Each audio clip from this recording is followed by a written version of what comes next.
Hello，你好，我係懶人，歡迎嚟到懶人廚房。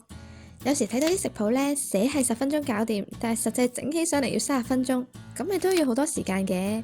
我呢個新系列計時挑戰真係會計時，由備料到開始煮好，到底需要幾耐？童叟無欺，埋嚟睇，埋嚟撳 like 啦！呢個計時器呢係喺淘寶買嘅，6蚊一個，用電池嘅。我就黐咗喺廚房嘅磚牆上面，可以睇時間、校鬧鐘、正計時同倒數計時，都幾好用噶。呢個系列呢就會由佢嚟計時。第一集當然要夠快，淨係需要4分鐘，從零開始做好呢一份吞拿魚沙律拌芝士脆餅，拎嚟做午餐會夠飽噶，當小食呢係2人份添，重點係非常好食，好香好過癮。偷懶唔想煮午餐俾小朋友食嘅時候呢，俾呢份佢，除非佢唔中意食吞拿魚啦，唔係佢一定開心死啊！有時都幾無奈嘅，自己用心整好耐嘅嘢食呢，小朋友唔一定中意，但係撈一撈就搞掂嘅呢，就中意到咩咁。不過都唔可以成日食㗎，因為加咗好多沙律醬，當成快餐咁啦，偶爾食下，無論係大人定小朋友食呢都好爽。追劇嘅時候趁住都好啱。材料需要呢啲，吞拿魚夠鹹嘅話呢，係唔需要另外加鹽㗎啦，蛋脂就要補少少。餅方面都好緊要，一定要揀啲本身就好好食嘅，Edo、芝士脆餅、梳打餅等等都 OK， 鹹鹹香香先有加成嘅效果，唔好揀啲冇味嘅。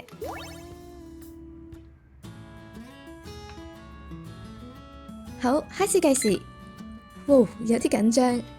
準備一隻碟，先打開少少嘅吞拿魚罐頭，將裡面嘅水倒咗佢。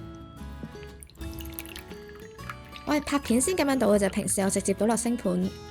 要盡量倒乾淨啲，咁咪濕濕地個餅就唔脆噶啦。加喺個碟度，跟住就我最唔中意嘅一步，倒乾淨啲吞拿魚。通常你會塞咗好多喺個罐邊度嘅。OK， 跟住我哋調味。我個吞拿魚夠鹹就冇落到鹽，如果唔係你就滲少少喺面，但係會加咁多糖，少少就得噶啦，會好食啲嘅。加入餅乾，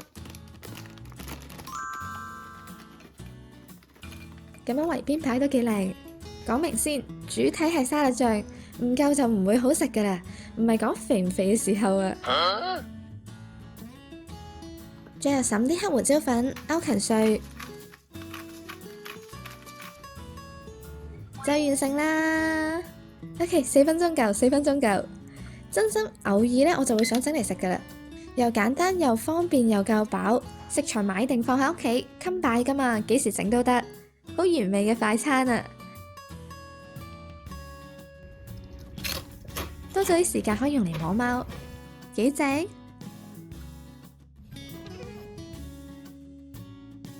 咁吞拿魚罐頭仲可以點樣食呢？我之前就分享過唔少嘅食法，今次重溫一下2款我超中意又勁易整嘅做法。一個係吞拿魚蛋沙律三文治，加少少調味，真係好食到爆炸。你會覺得比起淨係加吞拿魚同沙律醬係2個世界嘅。另一個係芝士吞拿魚意粉，唔需要鮮忌廉，用牛奶同芝士片就搞掂，而且一 pan 到底，唔使額外開煲煮意粉。只係2個都係以前拍嘅食譜，畫面啊聲音可能會比較差啲，希望大家唔好介意。咁我哋先嚟整咗吞拿魚蛋沙律三文治先，拎啲牛油出嚟放軟，將吞拿魚瀝水。今次都淨係需要半罐，剩低嘅可以留嚟做意粉。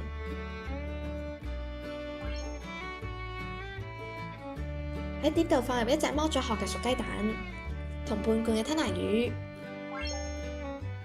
再加入調味料，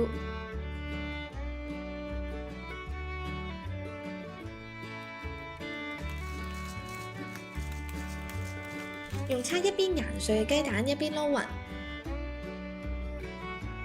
壓到蛋白變成一粒粒就 OK， 唔使太碎嘅，會更加有口感，亦都慳啲功夫。喺方包度搽上牛油，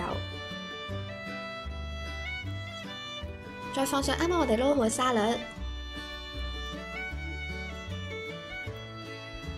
夾住就搞掂啦。唔係即刻食嘅話，可以用保鮮紙包住，再雪一陣，餡呢會更加定型㗎。睇食量決定點樣包，可以分半份半份咁樣。如果想靚啲，可以灑少少歐芹碎。蛋沙律配上吞拿魚，營養更加均衡，口感濕潤，牛油好香，賣相好，好食又豐富。意粉除咗頭先提過嘅鮮茄口味，今集介紹嘅芝士，我仲整過好多款㗎，譬如辣奶油等等。有興趣可以撳右上角嘅意粉播放列表睇下。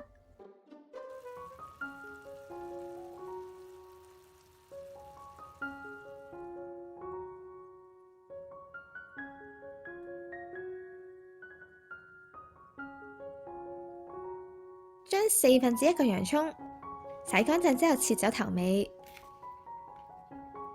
再切成洋葱絲。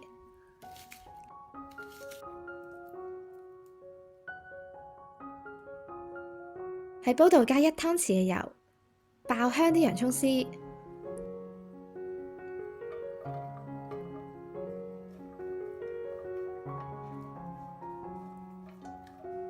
再加1/3茶匙嘅鹽，1/6茶匙嘅糖，拌炒到洋葱開始變透明。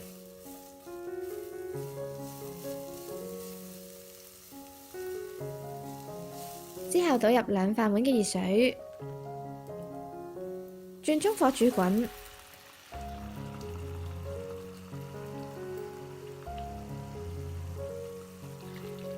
煮滾之後，放入1人份嘅意粉，要將意粉浸喺水裏面，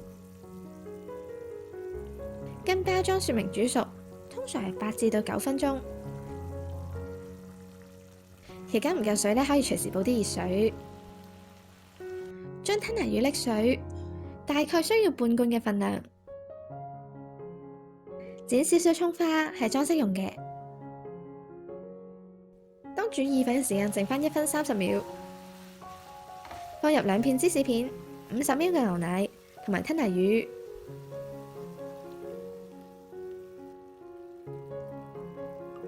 輕輕攪到芝士片融化。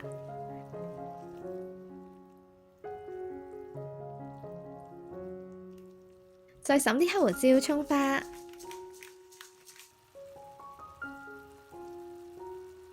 就完成啦！吞拿魚嘅鮮味溶晒入醬汁，但係仲咬到一嚿嚿魚肉嘅口感，感覺特別高級。芝士醬好濃厚，帶微微奶香，濕潤度調味都啱啱好。如果想更加邪惡，可以將牛奶換成鮮忌廉。利用罐頭芝士片嘅做法好簡單，係快手簡單整好嘅一款意粉。